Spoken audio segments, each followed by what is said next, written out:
Hello, travelers, and welcome to this very first episode of the Indie Diarist podcast, a show on the human stories behind the indie games we all love. Speaking to you is Anthony L. Wolf, your indie diarist himself, writer, narrative designer, senior content manager for social media, and of course, host and founder of this little podcast project. My aim with the Indie Diarist is very simple. I know that out there are hundreds, thousands of incredibly talented developers working on their projects tirelessly and pouring their hearts and souls into games that other people will enjoy. And that's what this show is all about. So with each episode, I'm going to take you through the stories of these dedicated, passionate, unsung heroes from the indie game dev community, so that you too can know about them and possibly support them by following them on social media or buying their games. So, without further ado, enjoy Indie Diary number 1, Nina Freeman.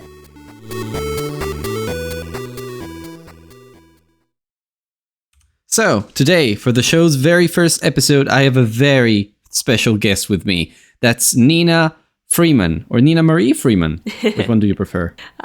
Just Nina's fine.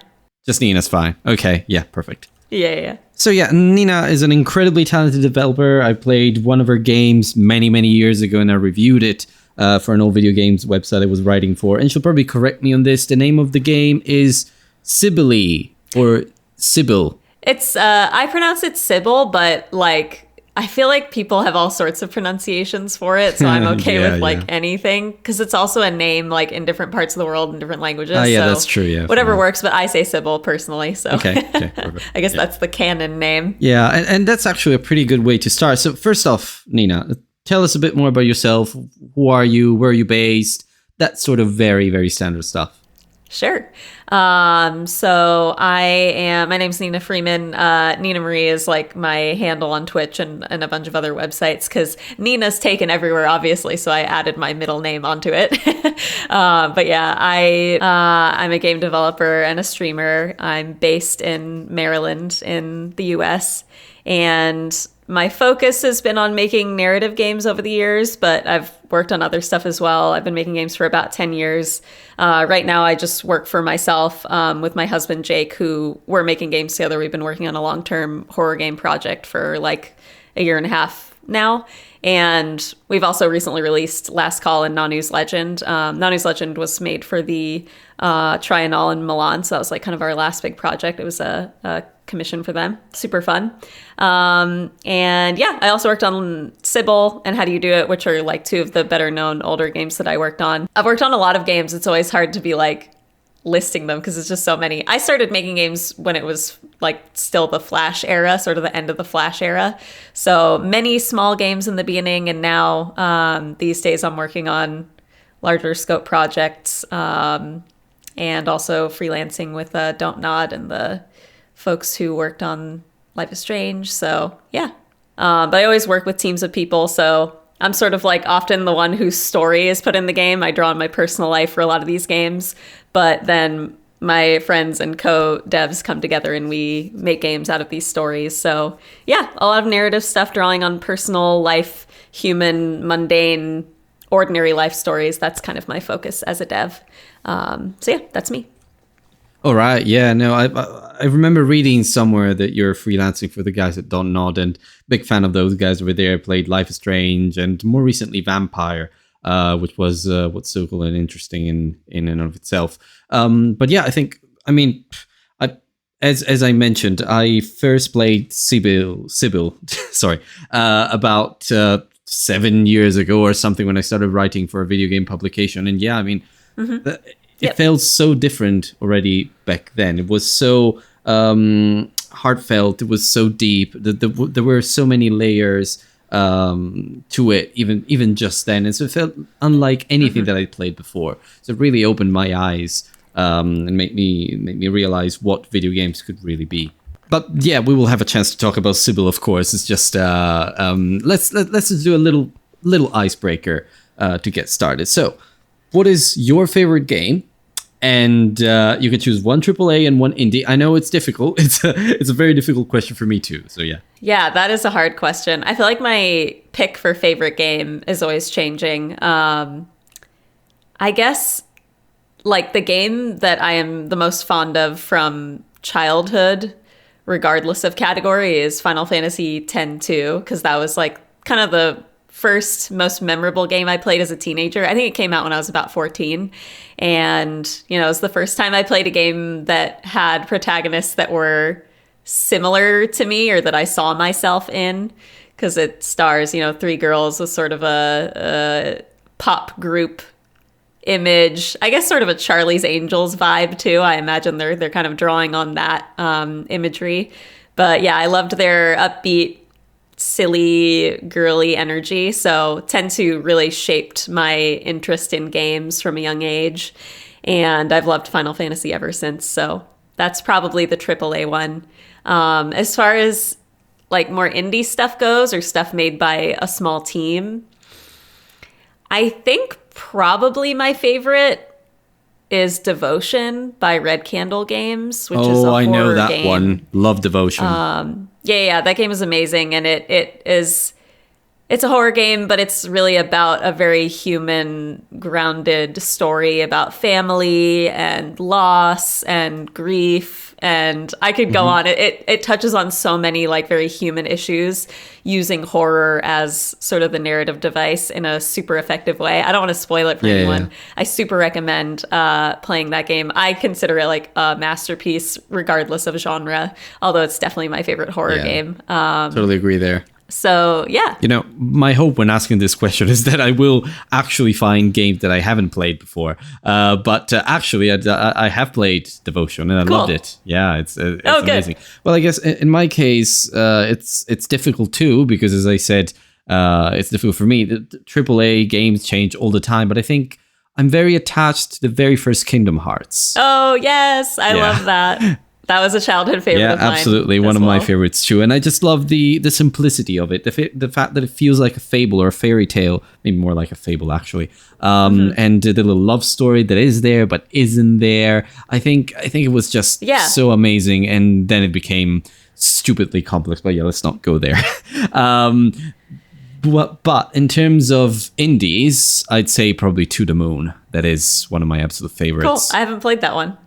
No, I do recommend playing it, because I played it once, and then I made my sister play it, and I think I cried all my tears. It's just such a touching game. It's an amazing game. I do definitely recommend it, especially as a writer, you like story-driven games. You're going to enjoy it. But yeah, moving on to more personal development-related questions. When did you realize you wanted to be a game developer? Because there's always that aha moment when you're like, that this is exactly what I want to do with my life. So was there anything like that for you, or was it more of a gradual process? So I didn't really think about making games until my early to mid 20s. When I was in undergrad, like when I was younger than that in college, I was studying poetry and literature at Pace University in New York. That's where I was going to school. And then I finished there and was like working sort of just an unrelated to my interests job to, support and pay my rent in New York. And while I was doing that and just getting by, I met some folks, including Emmett Butler and Diego Garcia, who I ended up working with later, who were making games together. And I was dating Emmett at the time, so we would be hanging out, and I'd be like writing poetry and he'd be working on this game with Diego. And so I sort of like ambiently started to learn that games were a thing that people made. And I was like, of course I should know that. I've been playing games since I was a kid, but I just had never thought about the act of making them. So then once I saw someone doing that, I felt really inspired. And I ended up going to lots of game jams with them in New York, which are like weekend events typically where you make a game based on a theme. And I had some like coding experience from when I was younger, because I grew up like very online making websites and stuff. So I tapped on that knowledge to go to these game jams and like helped Emmett and Diego and other people in our friend group make games. And so for me, it started really as a social thing and then evolved into much more pretty quickly. And I haven't looked back since. Yeah, well, you did make a lot of games since. I took the time to catch up on your latest production, so to speak, because I missed so many years. Thank you. No worries. I thought it was the right thing to do just ahead of this call. But the other one I wasn't able to try out was Last Call, which is I think your latest Thank one. you. But I will definitely try it out and give it a go when I can. So yeah, but moving on. Thank you. Is there a game that you played recently that left a big impact on you? As in, what is your latest favorite, so to speak? Oh, my latest favorite. I try to keep lists of this stuff. I actually have a list even of games that came out this year that I want to try and play by the end of the year. So I guess if I'm looking at that, I've been playing Norco and Validate, which are both games that came out this year. Pretty different games. Validate's a dating sim, and Norco is sort of a adventure game, visual novel type feeling game. So I've been into those, although haven't finished them. And then I guess those are both indie games, by the way. For a more mainstream game, although I don't know if I could call it mainstream, it's an old game. I'm really into like playing old PS1, like retro, even before PS1 games. I tried to do that on my Twitch stream. And I streamed this game called Echo Knight, which was an early FromSoft game, FromSoft being the devs of the Souls series and Elden Ring and all that. But Echo Knight is one of their early games. It's a survival horror-esque game about a ghost story set on a ship, like a kind of a Titanic, like big old school, that kind of time period ship. And it's just a really fascinating game without sort of the traditional FromSoft combat that you think of. It's more of just like a first-person exploration game as we think about it in the modern day, but like it is that, but made way prior to this industry acknowledging that as sort of a genre. So yeah, an early example of first-person exploration, which is, something that I have experience with as a developer. I guess Last Call is kind of that sort of game, first-person exploration, kind of more of a narrative, setting a mood piece. And Echo Knight is sort of like that on a larger scale, and I really enjoyed it, and I loved the ghost story. I would recommend it to anyone who's into checking out that kind of game history. Yeah, that's funny you mentioned.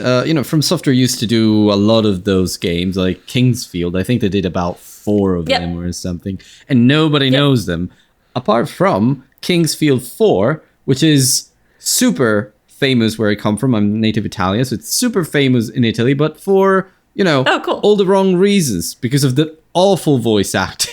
So it has a reputation because they probably put like a non-native Italian reading the intro from the game. So that very first intro is just awful. It has a lot of wrong words and pronunciation, all of that, and just it cracks everybody up back home because of all the wrong reasons. Because it's just so awful to hear. Sounds like it makes it more of a comedy game than they may have intended. Yeah, that's the effort it achieves, and unwillingly. But anyway, wow, that's super interesting. Yeah, let's move on. Maybe I'll play it at some point, who knows. But anyway, so you mentioned that you started developing games in the Flash era, and that's super interesting to me. So what's the very first game you ever developed? Not necessarily published, because, a lot of people just start developing some silly games and then they publish them. But, what was the first one for? So for me, the earliest would have been... So I mentioned before that I was in school studying poetry, and I was interning in the poetry world. That was sort of my thing. And it was still my thing when I was starting to make games. So when I was kind of trying to teach myself how to program early on, I took one of the poems I wrote that was sort of a sci-fi. I was really into sci-fi poetry for a while, into reading it and writing it. So I took one that I had written, and I was trying to learn Python at the time. So I made like a little Python game that you would play in the terminal that was just sort of the poem, but translated into sort of a choose your own adventure, tiny, brief poem game. And it was basically just like you're someone on like a spaceship leaving Earth, and it was like about reflecting on what you were leaving behind on Earth, and a little choose your own adventure exploring those memories of that person. I never released it. I think it might be on my GitHub still. But yeah, my very first one was literally like something you would just play in the terminal. It was not a typical project. It wasn't even a Flash game yet. Like I was learning Flash at the time as well, but I think the first like thing I completed was that Python script. Yeah, but I think it makes sense for a writer, doesn't it? Because you mentioned that you like narrative adventures. I do. And that makes sense. You started with a branching narrative adventure, and I dabbled with code myself a little bit. Tried JavaScript, cool. A lot of different things, and at some point I did land on a like text-based adventure. I have like a self-published text-based horror adventure, and I started with those too. Cool. And I think it's normal for a writer to then just gravitate towards those, isn't it? You just start with a few projects, like a random JavaScript Python project here and there, and then at some point maybe you lift off, and yeah. But okay, moving on. Which game of yours really matters to you, and why? And I think I know this answer, but I want to hear it from you. I don't. It's a hard question to answer. I guess probably my default answer would be Cibele, because it was such like a career defining moment. And we won that Independent Games Festival award, which was like a huge deal to me. And I felt super honored. So that was amazing. But now it had been my goal for a long time to be nominated for a narrative award in the Independent Games Festival. Like I always wanted that because I feel like that's my category that I'm always the most excited about personally. Although that's arguable. Nuovo actually probably has more of my favorite games, but the narrative category felt like, that's a good goal to have, is to like get in there someday. And we finally did with Last Call. So I think that was also a huge honor. We didn't win it, but even just like being considered for it was a big honor to me. And so now Last Call might be like probably the most important project that I've worked on. We also like the New York Times noticed it and interviewed me about it, which was pretty wild. So I guess it came with its own milestones. So Cibele for a long time was like the most important to me, but now Last Call has sort of signified a turning point in my career, because it was, I'm working for myself now, which is a huge accomplishment. Like not many game developers can do that. It's really difficult, especially financially. But my Twitch stream helps support the independent game development that I do, to the point where like, I can freelance and do Twitch and still have time to make stuff like Last Call with Jake. So yeah, Last Call is sort of a culmination of all of that. And I've been working towards being self-employed for a long time. So I'm super proud of being able to do that. And I'm glad that Last Call kind of came out of that, alongside Nanu's Legend, of course, which is the other game that we've released since being self-employed. But that's a little different because it's a commission. So Last Call was really the first, like, just us making a thing. So yeah, super proud of that project. Right. So yeah, sounds like I really have to catch up on that one. I will do, actually. I downloaded it. It's my itch. I just have to give it a try. Yeah, I hope you enjoy it. Yeah. I guess I'll let you know. Yeah. So, okay, but let's approach this from a bit of a deeper angle. Why are you a game developer? What is it that drives you forward in your work? I make games. Sometimes I think just because it's like the only thing I know how to do. It's like just the thing that I naturally am doing all the time. I imagine the imposter syndrome there. Yeah. Because for me, even when I was just doing poetry, like I wrote poetry just because I felt compelled to do it. I've always liked making things. And, even prior to that, when I was in like high school, I was a theater kid. I did a lot of photography. Like I've always just been the kind of person that wants to be working on something or making something creative.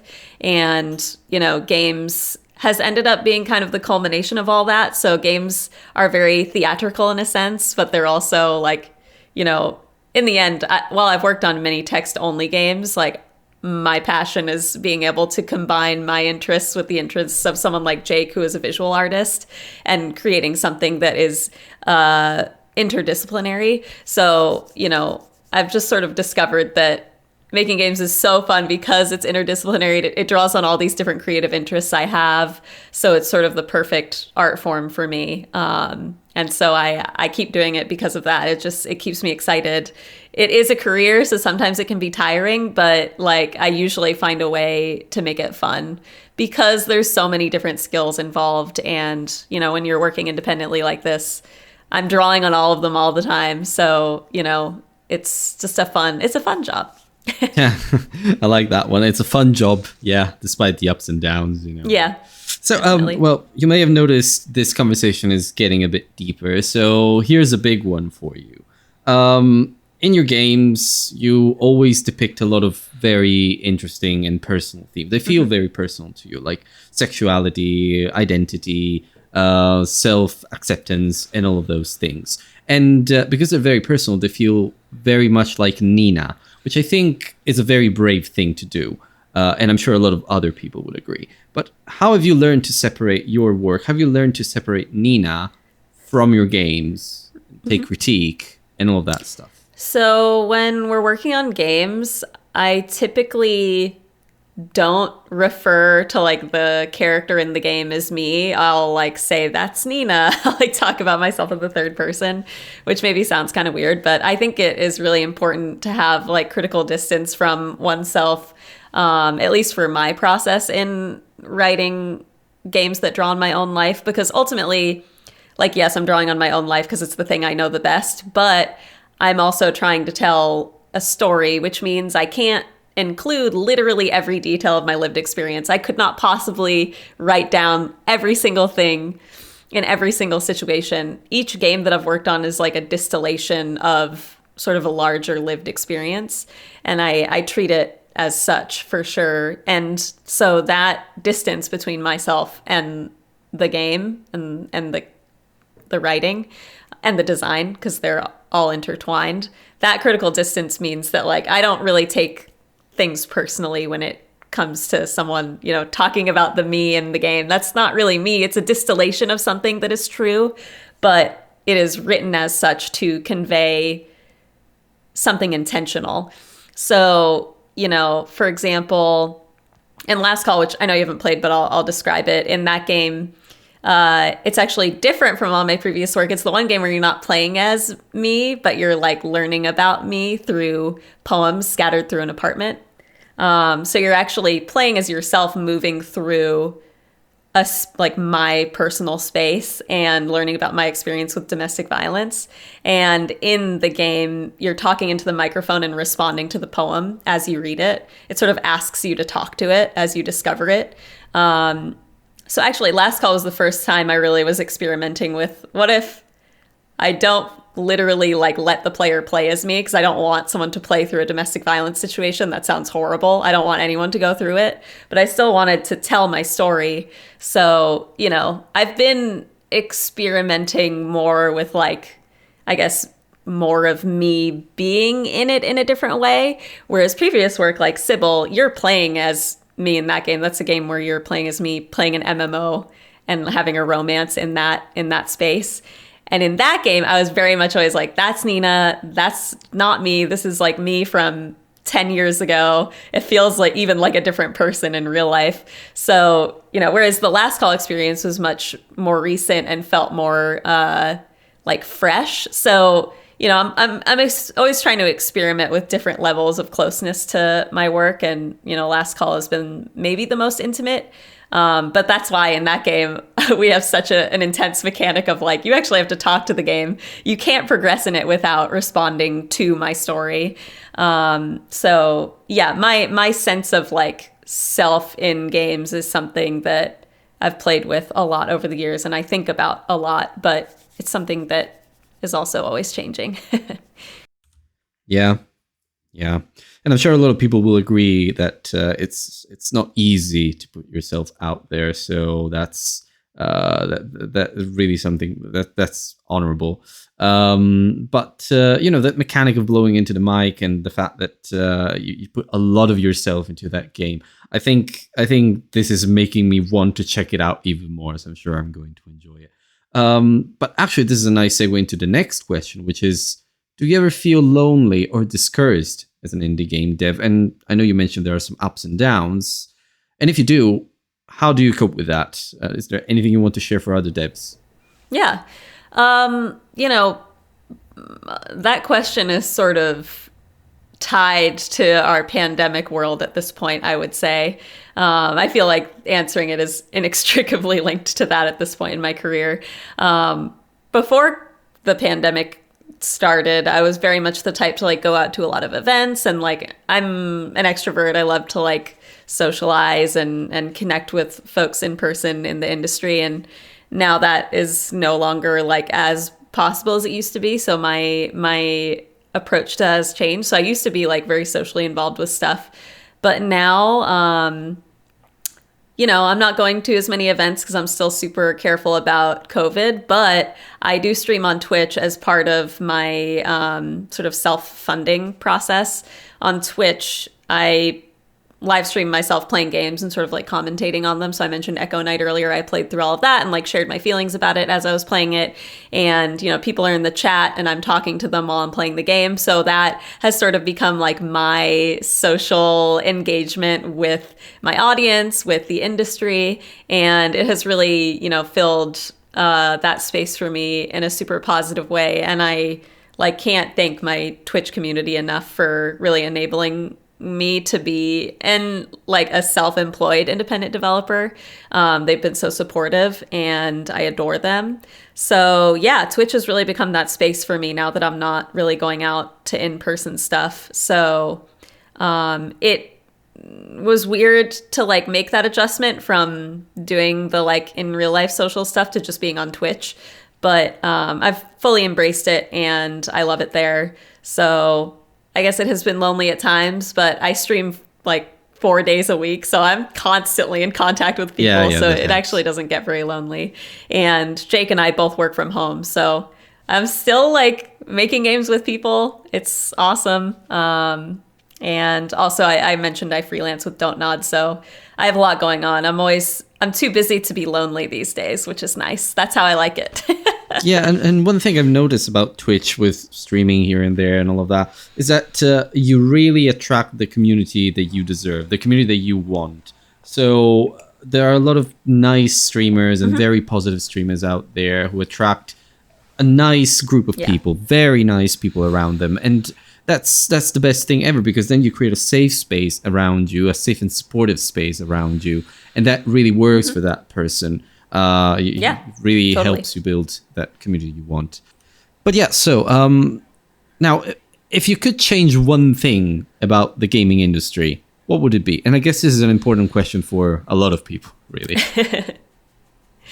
I feel like I have probably a lot of answers to that. There's many things I would change about the industry at this point. But I guess one that comes to mind is that I think a lot of people don't even like, I don't just mean game players, I also mean game developers when I say this. I think people often forget that the term indie is like more complicated than it may seem on the surface. Because, you know, for example, Jake and I are working on a game. It's just us two.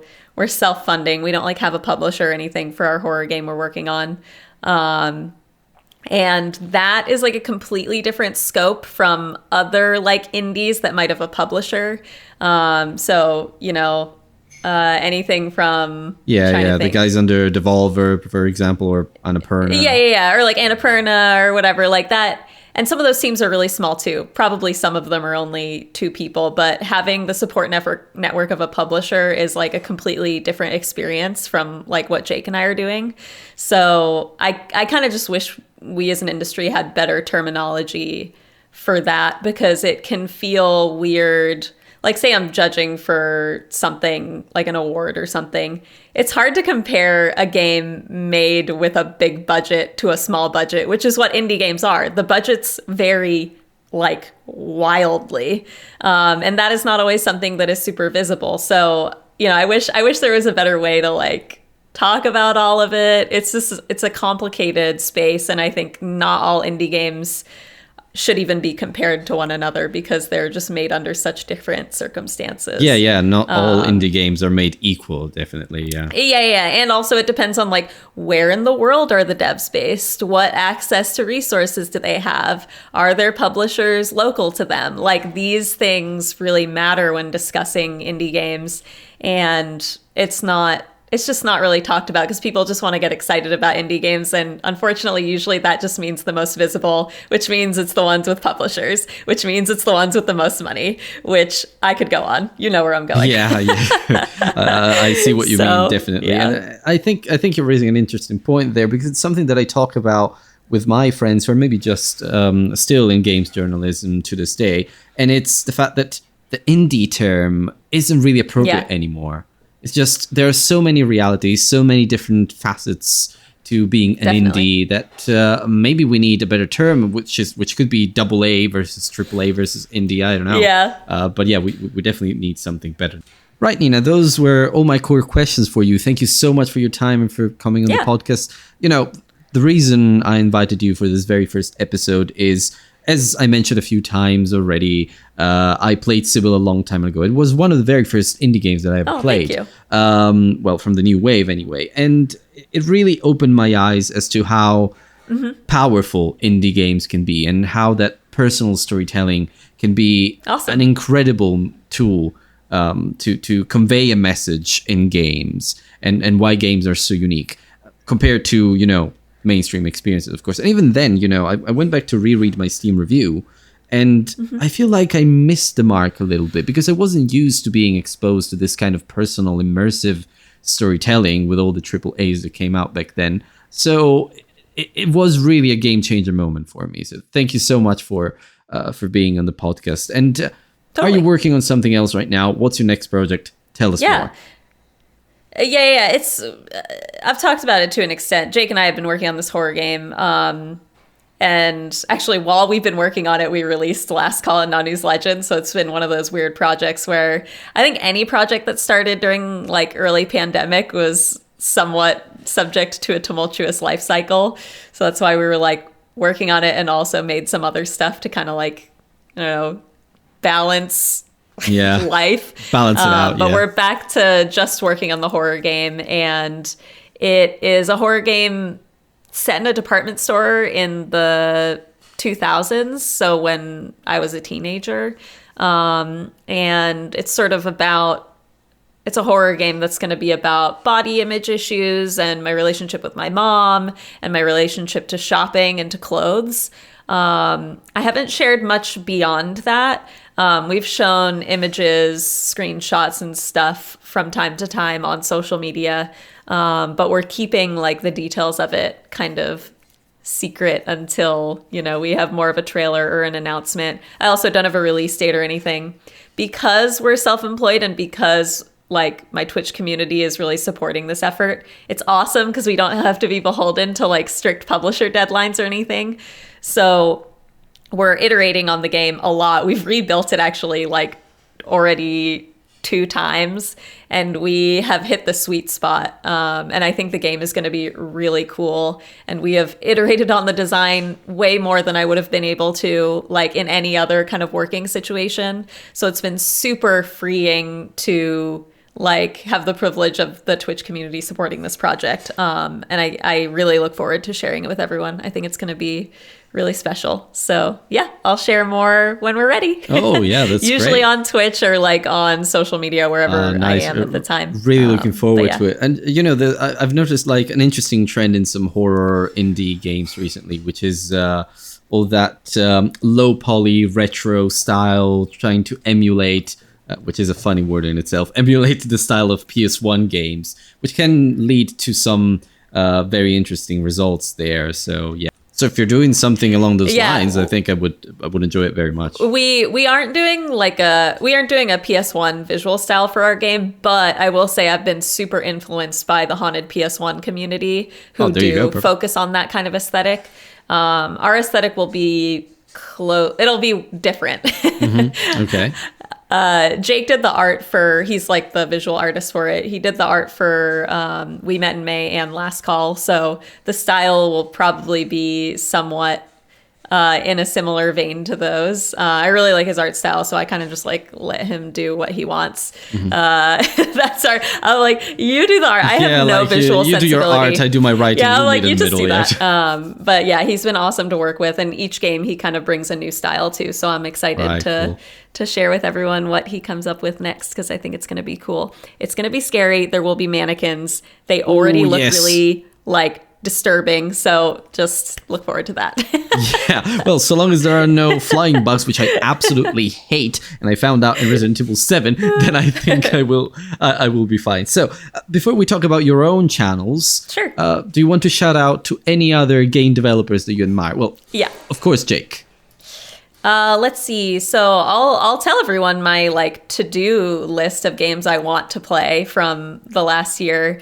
I mentioned Norco and Validate already, which I'm in the middle of. Another one I want to play this year is Tandis, also Sephony, Hindsight, and Saturnalia. Those are like on my to-do list from devs that I admire. So those are the ones I would recommend right now. Perfect. Nice. And lastly, shout out to your own channels. Where can people find you? And if they do, how can they support you?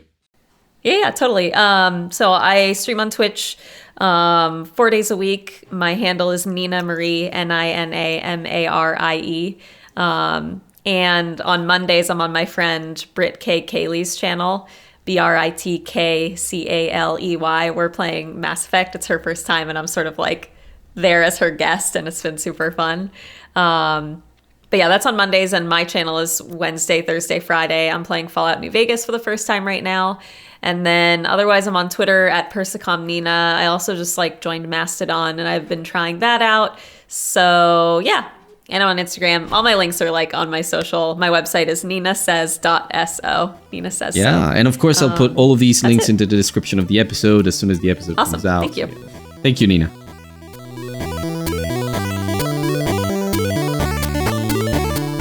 All right, and that's a wrap on this very first episode of the Indie Diarist podcast. Thank you so much for listening, and thank you so much to Nina for her time and for being such an amazing first guest. She's had to put up with my emails and my annoying voice during the recording, so yeah, she's a star.